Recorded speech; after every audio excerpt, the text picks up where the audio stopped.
This is Kweli Kwaza, and I'm here to talk about nonprofit essentials. What I want to do, though, is I want to share some of my experiences and give some insights to the nonprofit world, and hopefully you'll get to know about some of the dirty little secrets about nonprofits. So that's my goal, is to make sure we get some insight. Hope everyone can see the PowerPoint presentation that's up here. First, I want to talk about that mission.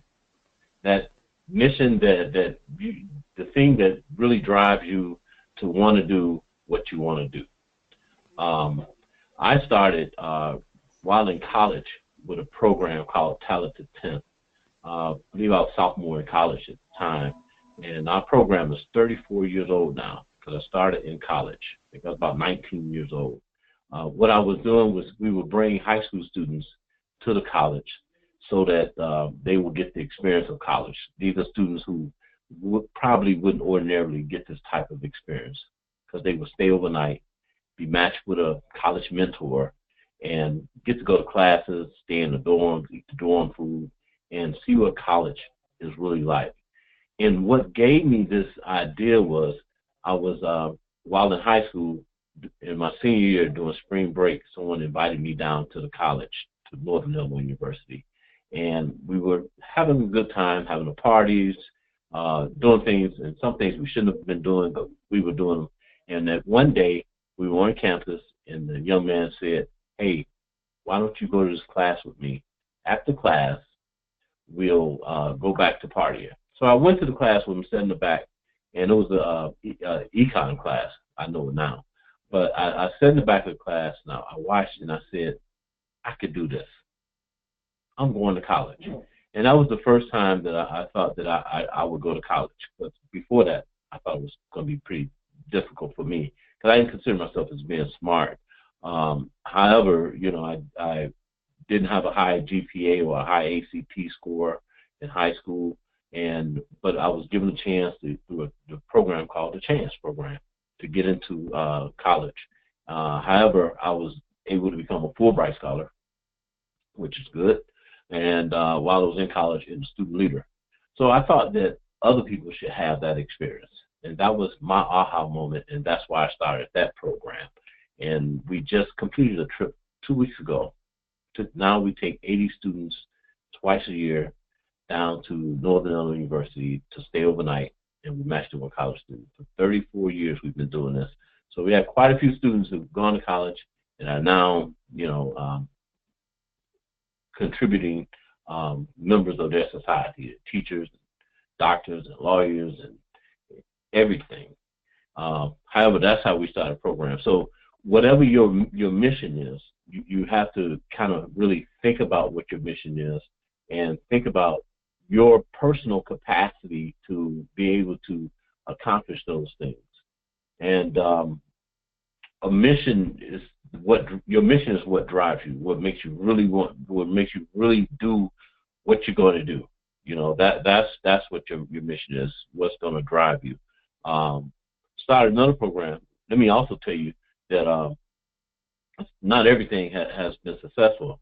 We started another program at McDonald's, STEM program, where we would go into McDonald's. You know, they had the old playroom, and the owner of the McDonald's allowed us to have a STEM program in there. The way that started, I was in McDonald's one time, and it was a long line of students, children. It was like hundreds of children in line, and I got frustrated, and I said, what is going on? Why are all these children here? But what happens is when the kids get out of school, they go to McDonald's. And I thought to myself, someone needs to do something with this opportunity. And we opened up when kids would come into McDonald's, and they would come into the room and they saw all the cool STEM activities that they can get involved with. STEM is science, technology, engineering, and math. So we had the robotic cars, we got robots, and the kids were really excited about it. And I say that was a failure because I never got funding to keep that going. So it was really difficult for me to keep up with the funding on it. But we have another organization that derived from that, the Young Inventors Program. The Young Inventors Program, we're in Fort Dearborn Elementary School, where we help students from 4th to 8th grade in the STEM fields. But that program is really not a STEM program. It's actually a leadership development program, but we use the STEM activities to develop their leadership skills. And that program we've been doing for 5 years, and it's still going on, and we've been able to get funding for that.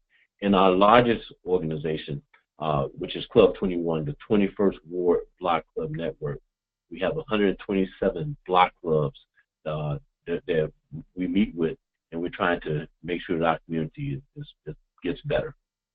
So, and I only want to mention some of those organizations, and I have another one coming up called Young People Speak newspaper. I just wanted to mention some of those because I'll probably be referring back to those. But your mission, this is your baby. And I also will refer to your organization or your mission as being your baby, because this is your baby, and you love your baby. If you'll do anything, and I mean anything, for your baby. So the question about your missions is, you need to ask yourself is, what's so unique about your mission? Is it unique? Is someone else doing it? And if they are, why don't you join in with them? Why don't you help them, accomplish that mission that you think is so important? Or you can partner with other organizations that's just doing the same thing. So if your mission is that important, then it shouldn't matter who's doing it. If someone else is doing it, someone else is leading it, then you can join in and help them. And I do that all the time. I volunteer with other organizations all the time because I like what they're doing, and I think that what they're doing is important. And I always think about how we could strengthen their mission. How can we strengthen this effort? For example, we started Club 21, the 21st Ward Block Club Network. We started that program because I looked at the local politicians, and I thought that, I said, well, it seems to me that no matter who's in office, no one seems to like them, and no one seems to be able to do what everyone wants them to do. It's a thankless job. So we started Club 21 so we could support our local politicians, and we want to make sure that they have the support that they need from the residents, the constituents that vote for them. And so far, it's been going really good. It's actually our largest organization, and we get really good feedback from our local politicians, and that's been really good for us. But with your missions, with your mission, your baby, it's just like a baby. You want to stick to your baby. You don't want to let your baby go. You don't want them to stray. You don't want your baby to go anywhere without you. You don't want anyone to take your baby from you. You don't want them to sneak off, and you don't want to use the babysitter too often. Okay, so remember, it's your baby. It's your mission, so you want to stick to it. And some of the things that may cause you to lose focus of your mission, I think the number one thing is money. I talked to someone with a very large organization, one of the employees, and they were telling me that because they got so much money from the city, and they have such a large responsibility that they can't keep up with their obligation, and they want to be able to make sure that they get quality. They want to provide quality services as opposed to quantity, and so the person felt like they weren't being able to service the students the way they had planned on servicing the students. But when you have employees, and you have quite a few employees, the employees want to have room to grow. And so sometimes the leader of the organization may have to take funding that may seem to be unreasonable. In this example, they take funding that requires them to service more participants than they actually can. But because they have employees, the employees bought cars, they own a home, they may have children in college, they may be in college. They need money to do it. So in order to keep some key employees, and to keep growing, you may need to accept some funding that that kind of takes you off your mission just a bit. The other thing is that may take you off your mission is greed. Wanting more and more money. I said money is one of the biggest, but sometimes folks go into nonprofits and they think that they're going to make six figures or large six figures, and you can make six figures, and I think you should if you're providing the services that are needed. But we got to really watch the greed because we don't want to get ourselves in a position where we are doing what we call poverty pimping, where we just taking money just to put money in our pockets and not actually providing services that the money is supposed to provide. And then the other thing that may throw us off is other people's missions. You have funders who may have a preference, and the funding may be a state or particularly government contracts. They may have certain goals that they want to accomplish, and they put them in the grants. And it may be something that you don't even do, but because you want to receive the funding, or you want to please your funders, you may accept certain grants. But once you get the grant, you have to stick to exactly what they tell you. Your board may have preferences. They may want you to do things the way they want you to do them. It may take you off.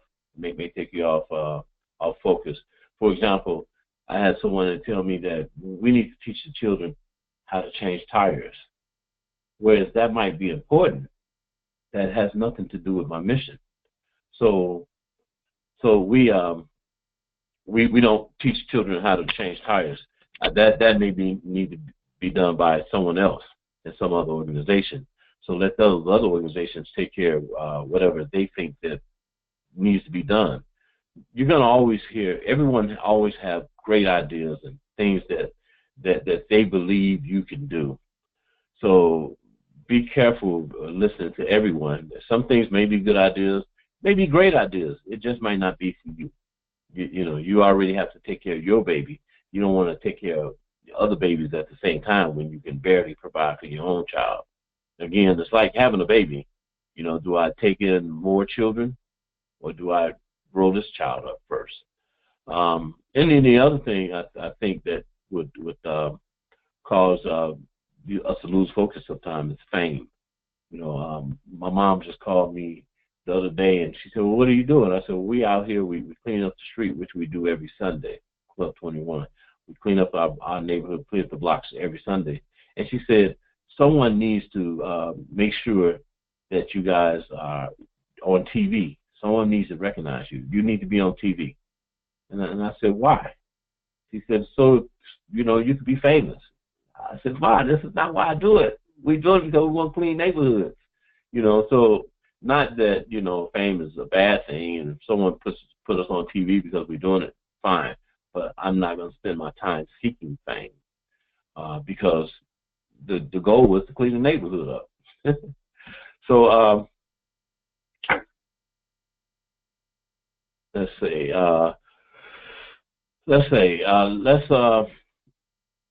we talked about the fame. Sticking to your mission. How about getting started? When do we get started? Don't wait. I like to say, don't wait. Get started right now. Get started right now, and think about, well, what do you really need to get started with? Is it space, participants, volunteers? You need more time. You need money. You need to think about those things that you're going to need to get started with. But if you're going to do it, start now. I would just had a conversation about being the expert failure. I'm an expert in failing. And I tell my children all the time, hurry up and fail. Because if we don't fail, we don't learn anything. And if we don't try anything, we'll never learn anything. We'll never become successful. So if we want to be successful, then we need to hurry up and be failures. So let's get started and start right away. Either fail, fix it, and then succeed. Let's talk about some money grants. Now, anyone can write a grant. What is my quote? Anyone can write a grant. Let me go back. Anyone can write a grant. Anyone can write a good proposal for a grant to get money. But before you write a grant, and I wrote many grants, many proposals, way before, and never was receiving any money, and I couldn't understand why. Well, I wrote one proposal, and the CEO of the organization, large organization, well known, I'm not using the name, but the CEO of the organization called me, and I said, wow, they're going to give me $250,000. I applied for $250,000. I wanted to branch off into other schools. I wanted to help more students. And the CEO of the organization called me, and I went to meet with him. And my first time meeting this guy, I knew him, but he wanted to meet me. And I went into his office, and we sat down and talked. And the gist of the conversation was, he said, I like what you do. I like what you've been doing. You've been doing it for, I think at that time, for 10 years, and we love what you're doing, and we want to help you. He said, but I don't know you. And I said, well, what does that matter if you know me? The grant is open to anyone who applies. And he asked me one important question, and I think about it all the time before I write any grant. He said, would you give $250,000 to someone you don't know? And I thought about it, and I said, no, I wouldn't. I had everything. I had the 501c3. I had everything you need in order to start an organization up. But he asked that question, would I give $250,000 to someone I don't know? And my answer was no. So I stopped writing proposals to organizations where they don't know me, or I have no relationship with them, or had no way of getting a relationship with them. So I stopped writing those proposals because I wasn't getting anywhere. That made me understand why I wasn't getting the monies that I want to get. Now, you may be able to get a couple $1,000, $3,000-$4,000 from organizations or from government agencies, but to get the kind of money I was trying to get, no one's going to give it to me unless I know someone who could vouch for me. And I knew no one at that organization. I knew them, but they didn't know me. Let me put it that way. I also had another experience, and I got this before I got the experience. One of the professors at University of Chicago had told me to never write a grant that I wasn't invited to write. And I thought about it, and it didn't dawn on me until I was doing some contract work with an organization, and they had me to come in as a consultant to decide which organization should get the grant that they were supposed to administer to the community. And I was going through the proposals, and I saw some really great ones. People really took their time, and I wanted them to get it. And then the director came in over my shoulder, and he threw on the desk 3 proposals. He said, make sure these 3 gets it. The alderman wants them to get it. And I said, wow, why am I here? But I ended up quitting because I didn't want to be a part of that. I didn't think that was right, because I had been in a position where I was writing grants and couldn't understand why I wasn't getting it. But this is why I wasn't getting them, because no one asked me to write the proposal. Those proposals that, one of the proposals that I saw was handwritten. It wasn't written well. It's just terrible. I had already thrown it in the garbage. But the director told me to make sure that they get it, and in fact, go over and help them write the proposal so it looked more professional. I said, wow. So that's when I decided not to work for that organization. But this stuff happens. This stuff happens, and it happens all the time. and we're writing these proposals thinking that we're going to have an opportunity to get funding, and we don't get the funding, and we don't know why. Well, no one ever asked you to write the proposal.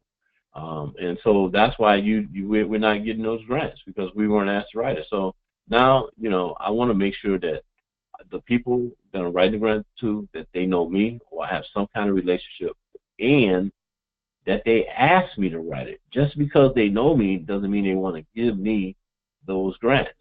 They may have an idea to give it to someone else, and I'm fine with that. I don't want to spend all those hours writing proposals for something that you're not going to give me. So, I just want it to be fair. So how do we get money?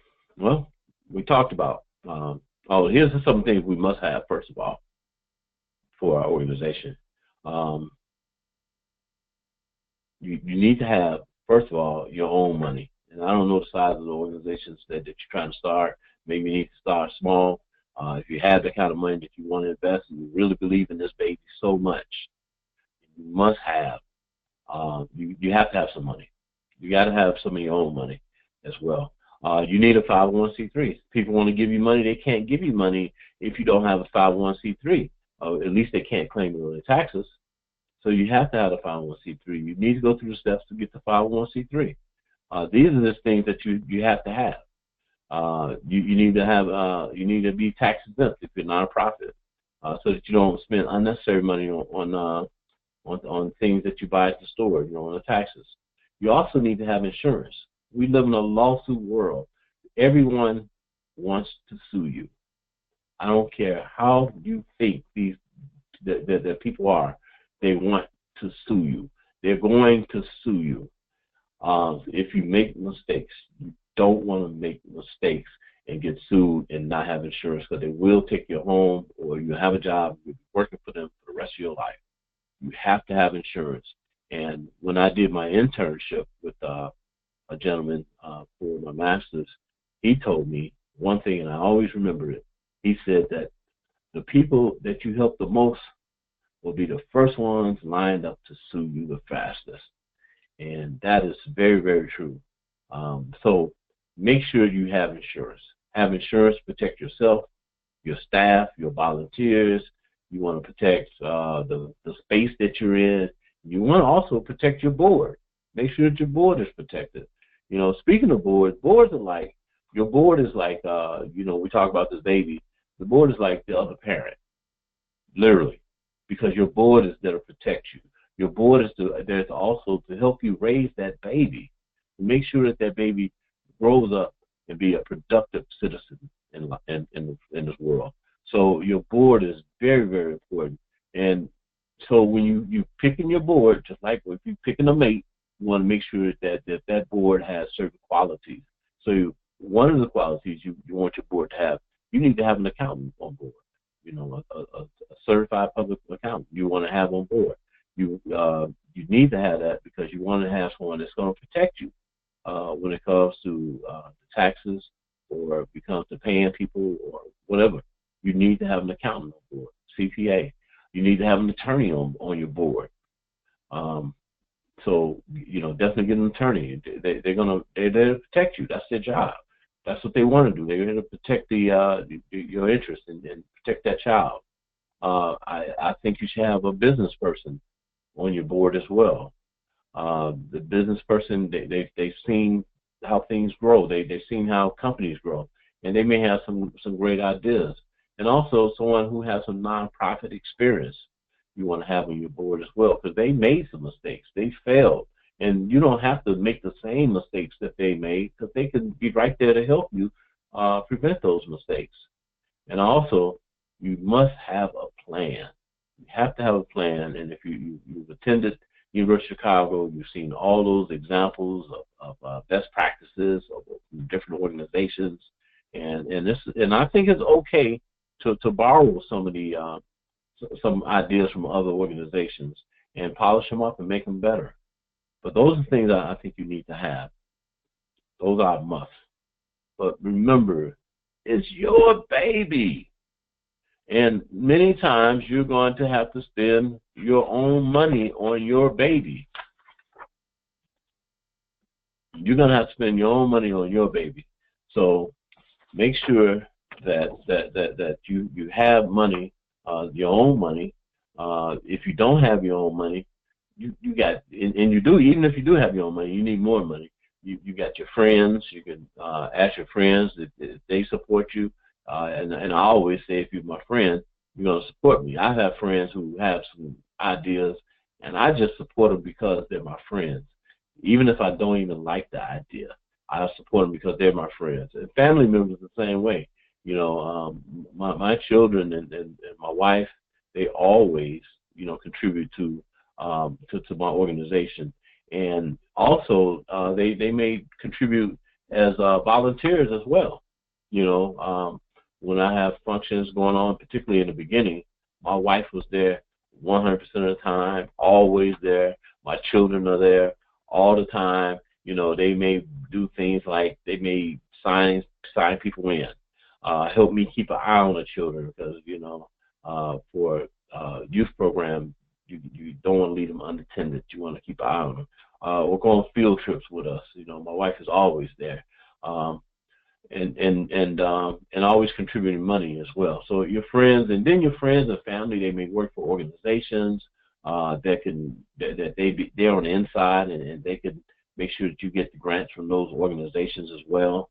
And above all, you know, you have to become, and you should become, a professional beggar. That's right. You're gonna be you're gonna beg. You're gonna ask all the time, always asking for funding and for volunteers, because this is what you do. You're raising this baby, you know. But again, in the beginning, you're gonna be starting off on your own, so you're gonna be using your own money, and that's sort of like breastfeeding. You know, using your own resources from your own body, so using your own time, and sometimes even your own space, or you're spending money to rent space. But you're gonna always need more for my organization, I need more volunteers. So I'm always begging for volunteers and for money. Tuesday was the day for everyone to make that donation for nonprofit organizations. So that was Giving Tuesday. So you may have gotten emails or on your Facebook or your Snapchat, people asking for money for those organizations, and you should give. You should give to your friends, those organizations. If you can't find an organization to give to, you can always give to the Talented Test. We talked about never writing a proposal that you weren't asked to write, because we know what will happen if you do that. Let me also say, it's not who you know, it's more about who knows you. So what I mean about that is that, you know, I know former President Barack Obama, but he doesn't know me. So when he thinks about who should get a grant, my name never comes to his mind. However, I do know some of the local politicians, and one of the local politicians just recently, and I know quite a few folks, but just recently, one of the local politicians called me, and he said he had gotten a phone call from a company, actually Verizon Wireless, and they wanted to know who they should give this grant to. And he said, give it to Kweli. I get a call, and they sent the proposal to me and asked me to fill it out. See, they know me. I have a relationship. Well, they don't know me. They knew the alderman. The alderman knows me, and he and they called and asked me to write it, right? And so we were able to get the money that way. Also, someone wanted to get rid of a building and donate a building, and so they go to the local politician. The local politician said, "You want to get rid of it? You want to give it away? Give it to Kweli." And that's how we got our first property. It was donated to us. So, you know, it's good to get people to know you, to know your work, and that means, you know, sometimes you have to go out there and you have to to volunteer with those folks. Make sure that they see you out there. Make sure that they know you're there. And there's a lot of work you have to do. There's another local politician told me to apply for a grant, and he told me which one to apply for. But they were having troubles, and he went in there and he fought for me to make sure that we get the grant, because he knows me, he knows our program, he knows what we do. My children have met all the politicians, because that's part of our program, that they have to go and interview those politicians. And they made sure that we did get the funding. So you want to build those relationships. You want to build relationships with people who have access to funding. I'm in the process of helping a banker, a bank officer, to receive a grant. I'm helping a bank officer to help his daughter to get a job, and they also have grants, and hopefully, you know, he'll think about me. He'll say, oh wow, I like what Kweli does, I like what their programs do, and when things come up, they'll consider me as well. So those relationships, I think, are very, very important. So volunteer with different organizations. I would say, you know, go out and help other folks accomplish their goals, and you'll be considered. The Zig Ziglar said, you can get everything in life you want if you will help enough other people to get what they want. So help other people get what they want, and then you'll get what you want. I have another funder, small grant, but they call me every quarter to make sure that we get funding. I haven't even applied for it. They just say, just send us, you know, your new information, and we'll make sure that, and we get funding. So help other people, and people will help you. You know, I think that's the key. All right. So now I want to talk about, I think, the hardest part about nonprofits when you're the founder of a nonprofit, and that's letting go. Letting go. When do you let go? Why do you let go? Now, sometimes, you know, in some of your efforts, like I gave you the example about the McDonald's, we had to stop, and I still want to do the McDonald's. It was so good. The children were showing up. I really loved it, but I didn't have enough money to keep up with it. It was just growing too fast for me, and you know, I don't like to tell the children no, especially when I know that they need the kind of help that we provided. Plus, it was taking the students off the streets, taking the kids off the streets. They were in a safe environment. And then some kids came in, they didn't have money, so we would buy them cheeseburgers so they were able to get something to eat. And they were enjoying themselves. But we didn't have any money to keep it going. And I was out of my pocket with it. And it was at a point where, you know, my wife was like, well, what are you doing? We got to pay our bills. But, you know, I still want to do it, and someday we will, you know, continue that one. But having no money can be a big hindrance in terms of continuing with your organization. And then participants. If no one's participating, you know, we have to make a decision and whether we're going to continue to spend money on an effort that no one's taking advantage of it, or there's not enough, you know, people who are taking advantage of it. I'm always going to have one participant, because I have a son who's 14 years old, so he's going to always be participating. But when he gets older and he doesn't want to participate anymore, and I have no other participants, then you know, that we're going to have to shut down on any organizations or any efforts that's not fruitful. So you need to have money, and you need to have participation. Or if you're continuously being sued, if you've been or attempted to be sued, if that tells you that there's something that's not right, and maybe you're not the one to be leading that organization if you're continuously being sued, because you don't get into this so that you can lose money or that you can continue to be sued. So everything is not for everybody. Just because you have an idea doesn't mean you're the one that should raise that child. Maybe you should put that child up for adoption and let someone else raise that child. Maybe they're better suited for it. Maybe they're better fit to raise that child. So you want to make sure that you are able to give your baby or your organization as much benefit as possible. And if you can't provide for that child, if you can't provide for your organization and give the organization exactly what it needs, then maybe you need to give that let the organization go and give it to someone else. The other thing is your board members. If your board members are leaving and they continuously leave and you're down to 1 and 2 and something's not right, and they may have been giving you some suggestions and you're not following. Remember, they're the other parent.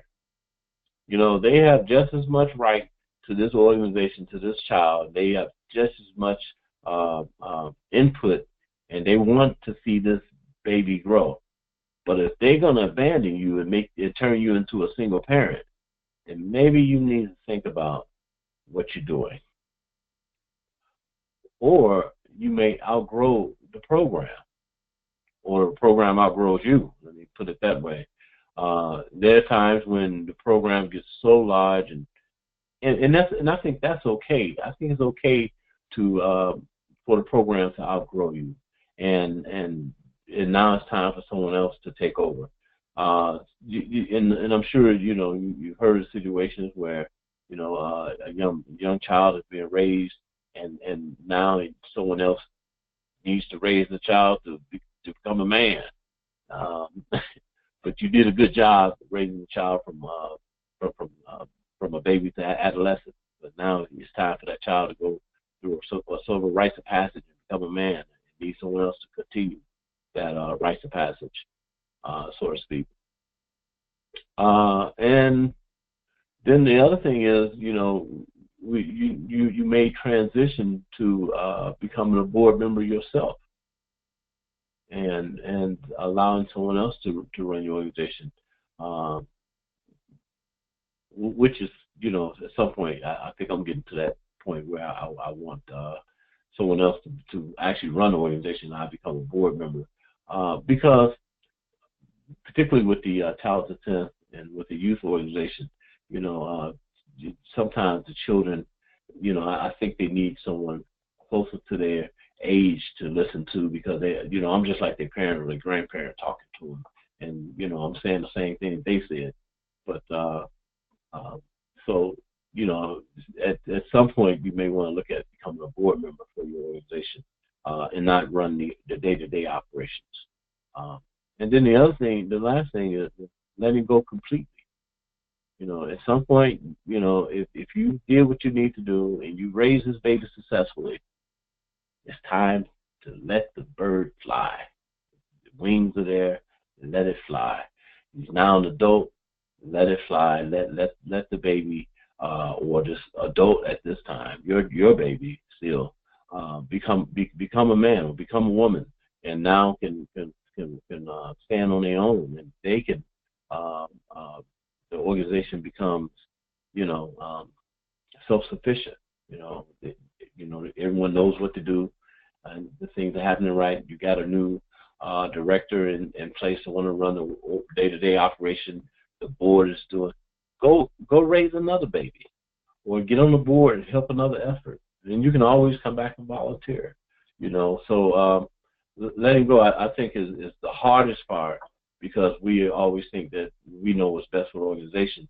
But as time changes, then the organization may need to change, and the leadership of that organization may need to change as well. For example, Talented 10th. Talented 10th it comes from W.B. Du Bois, Talented 10th. And I thought it was his idea, his theory, that we African Americans should send the best of the best to college, and they will come back and they will cause come back to the community and make the community better. That was his idea. However, what he didn't have in mind, because time did change, what he didn't have in mind was integration. And because of integration, people were able to move, or African Americans were able to move to any location or any community that they want to move into at this time. And so lots of African Americans have moved out into suburbs or other communities that they thought were better, leaving behind communities or people who weren't able to go to college.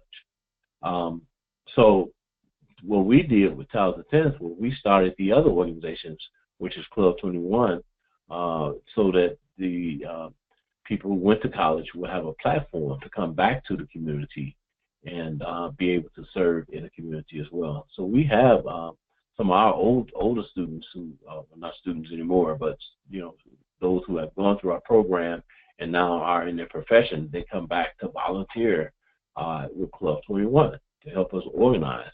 So I'm just saying that at some time your organization needs to or may need to transition or add other things because time changes. And with technology, I have no idea what tomorrow's going to look like. But I do know that we need to be flexible enough to change when the change comes. Okay, I think that's my time. We'll go into any questions. Yes, absolutely. Thanks, Kweli. How do you, I know you use your friends and family as volunteers, but how do you in general recruit volunteers? In the beginning, when we started with Talented Tennis, I used other students to volunteer, college students. Now, because my program has been around for so long, speaking of Talented Tennis, now that this program has been going on for so long, I'm able to get, the alumni from the group. However, when I think about the other organizations like Club 21, for that organization, what I did, I got all the applications for everyone who was starting a block club. Having a block club party, and then I reached out to all those people. That's how I got those volunteers. But if I was starting an organization, if it was in the schools, I would, I'm on a little school council. So in the schools, I get the parents to volunteer and teachers to volunteer. But if I had no relationship with anyone, I would probably ask, I live in the community, so I would ask neighbors to volunteer. I ask friends to volunteer. I just ask anyone. We're in the business, particularly when you're starting out and you may not have any money to pay anyone. You'd be surprised how many people will actually help out because they want to do something and they just don't have that platform. So I would start with my friends, the family, but also, neighbors and coworkers. Great, thanks. You were moving off camera a little bit. I think you can stay in the center. Perfect. No, that's fine. I'd like to see your face.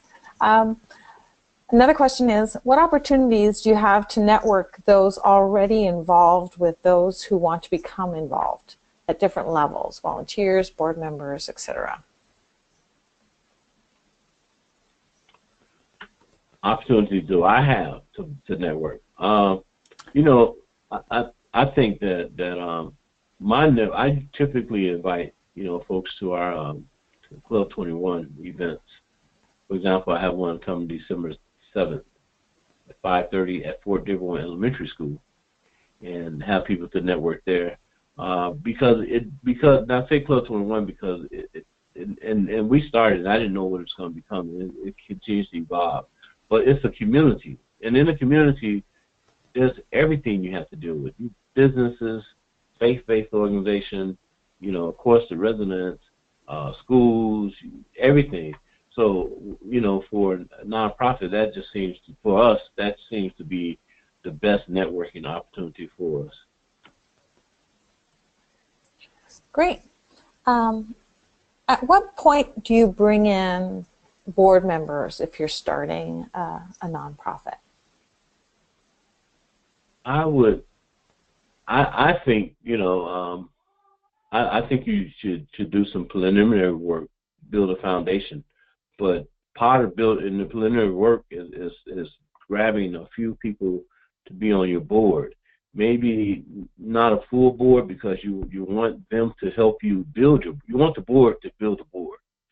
So maybe you may start off with maybe 3 people for your board, 3 solid people who you talk to, they love what you're doing and they're interested, and you may ask them, if they would mind joining the board. Great. You mentioned when you started the presentation about your program at McDonald's in the play area, and I love the fact that you thought, well, the kids are already there, so Right. it makes sense to work with those kids. What drew you to work with them for STEM? Why was STEM speaking to you at that point? Because the children they love STEM. Everyone, they love the hands-on. They love the robots, and we had little things flying in the air, and then we had the car operating off solar energy, and the children love it. So that's why STEM is interesting. The kids love it. Great. So I just try to go for their interest. Sure. No, that makes sense. When you talk about, asking organizations who have grant money to dispense, how do you get to know people at those organizations? Like, what are your ins? So go to their interest, whatever their interest is, or find things that other people are interested in. So I was at a meeting that I was invited to, where it was to help someone in a campaign, and I was invited to the meeting. But in that meeting, that's why I met the bank officer. I was like, wow, these folks, I'm invited to in the right rooms, So the right rooms is good to be in the right rooms. And let me also say, if we're speaking to people from University of Chicago, they're a plethora of alumni. There's so many alumni who work for organizations that have funding.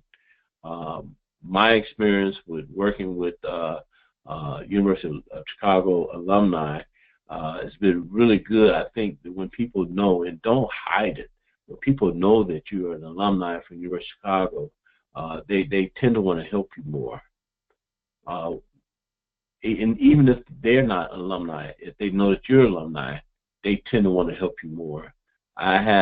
We did what was called the world's largest trunk party, I think in 2012, and it was huge. It was a lot of work. We were giving trunks to students who were going off to college. We gave it away to 300 students who were going to college. We had them in trunks, so we got donations from Kmart and Walmart and all those huge stores.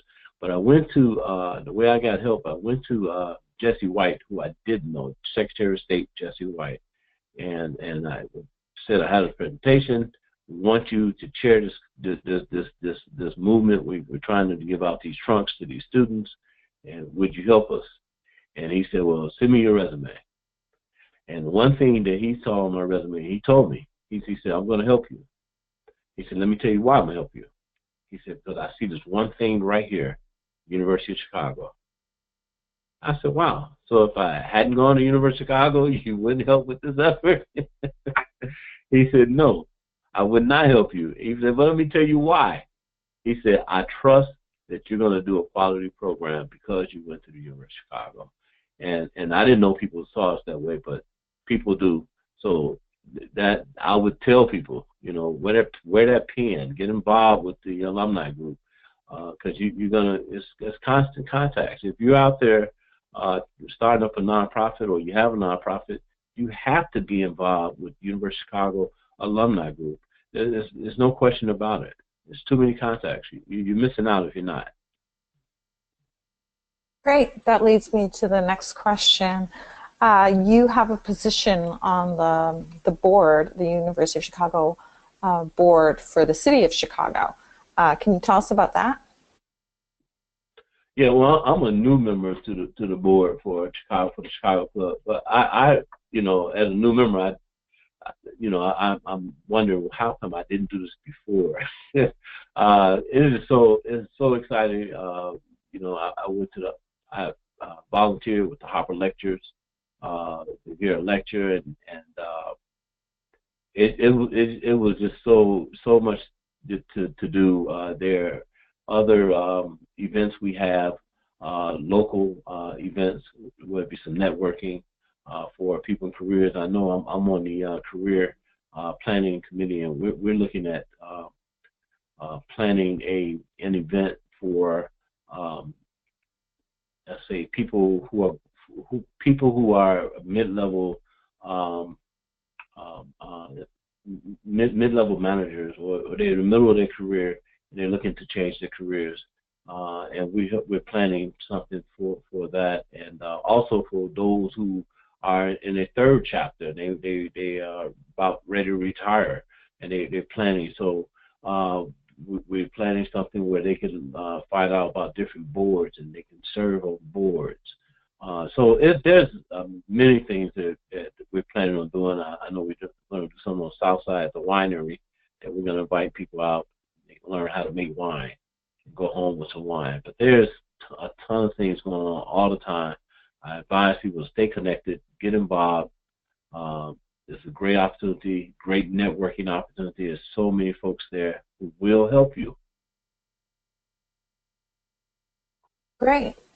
So going back to your studies while you were a student at the University of Chicago in the School of Social Services Administration, what are a couple of the key things that you find that you keep going back to in your career that you learned from there?